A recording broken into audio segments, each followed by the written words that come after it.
All right, Moses joining the desk. Of course, it is March Madness in the United States, but not just there, right here in the border city as well. Yeah, Lloydminster is the host for the next 3 days of the 3A Basketball Provincial Championships. And of course, our very own Holy Rosary Raiders will be there aiming for a provincial title. The higher we jump, the better it is to finish. Some final instructions by head coach Aubrey Patterson before his team's first provincial game. Rebounding live. Let's go. In zones we played well. The kids have been practicing well. They've got kind of a calm, even focus to them right now, so we feel good about it. We're kind of known as the underdogs, and I think we're going to bring it up because we're really strong and we work really well together. The confidence is high, and with good reason. The team has recently come back as zone champions and look to add another banner to the gym rafters. I'm pretty excited.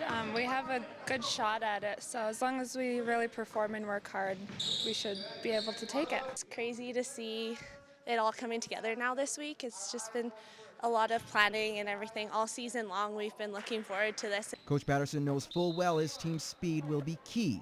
8 grade 12s make up the roster, one of the deepest the program has ever had in their recent memory.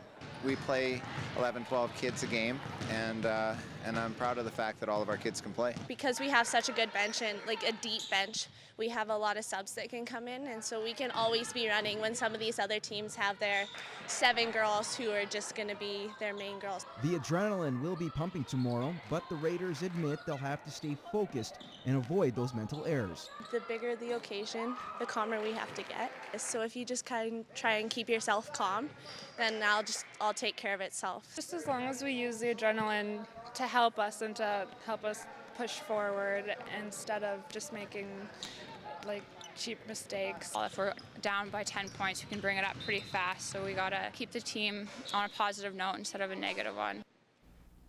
Now, Holy Rosary do have a bye to the next round as a 3 seed, but the tournament did get underway this morning as the Raiders will face the winner of the Strathmore Spartans and the St. Joseph Senais from Grand Prairie. This matchup started with Strathmore in white first quarter. Carter Jones wide open for the triple. That made it 7-3. The Spartans would go on to torch the Senais, especially with the long pass. Jones again, this time the easy layup.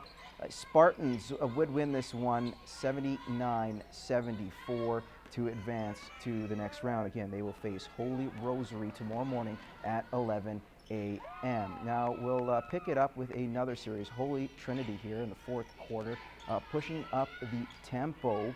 The shot is thrown up. It lands right to Cassie Trache for the deuce. Now Trinity up by 1. Carissa Heilman. She'll dribble drive right to the key. Her runner doesn't drop, but Trotter there for another putback. 44-41.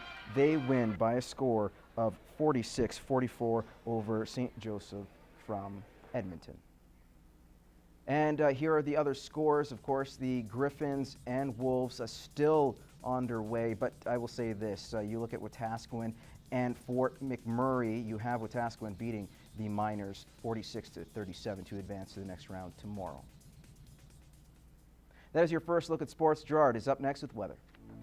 The Lloydminster Bobcats will be missing a spring in their step for Game 5 and 6 if necessary. The AJHL handed out a 2-game suspension to Bobcats defenseman Linden Springer for his knee on Fort McMurray Oil Barons forward Alex Cromwell in Game 4 Tuesday night. Now at the bottom right corner of your screen, Springer makes contact with Cromwell. Springer did receive a 2-minute penalty for kneeing on the play, but after the request by Fort McMurray, the league did take a second look and determine it was bad enough to suspend the hard-hitting defenseman.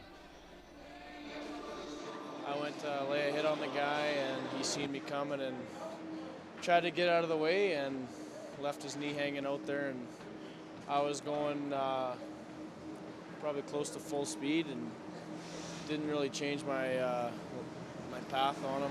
It's a 2-minute minor penalty, and at the point it happens, I don't know what the injuries are or not. I mean, the referees don't have the benefit of knowing that, so they make the call to the best of their ability, and they made the call. It was a 2-minute minor, and it stayed that way.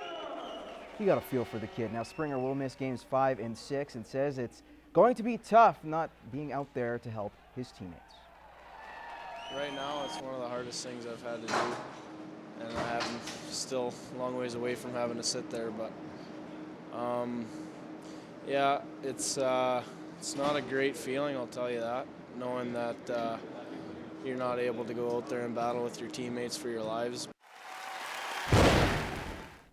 One game from the AJ last night, Sherwood Park and Spruce Grove, 4-3 Saints in the third. Carl Sabmaridny looking for his second goal of the game. He can't beat Tommy Nixon. Sherwood Park power play later in the frame. Arthur Gordon thinks he's got the equalizer, but the net will come off. Whistle blows, no goal. Still 4-3 Saints. Now dying seconds, goalie out for the Crew. Point shot from Dane Phaneuf is blocked by Tyler Bush, and that will do it. Saints win 4-3, and most impressively, come back and tie up this series. They'll play Game 5 Friday in Spruce Grove.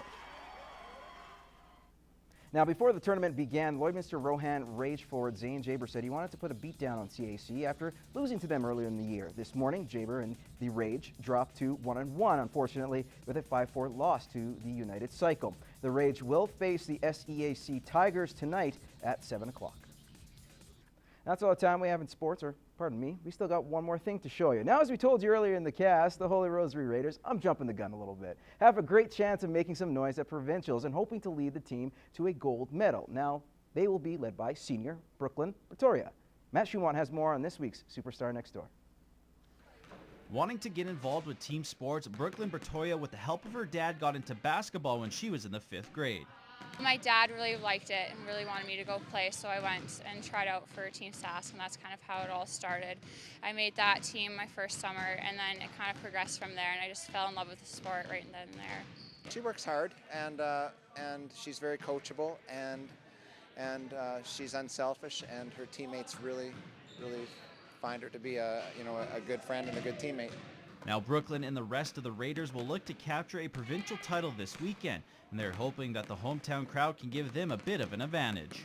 I think it's going to bring out a lot of fans and a lot of interest. And, I hope the community can come out and support us really well. Back in February, Brooklyn signed a letter of intent to join the Rustlers next season and says she's excited to have the chance to play college basketball in her backyard. I'm very excited for that. I'm glad that I'm going to be home, so then I got family, fans, and some friend fans to come watch. And it's close. I'm glad to be close to home because I could stay home this year and live at home, and it'll be good.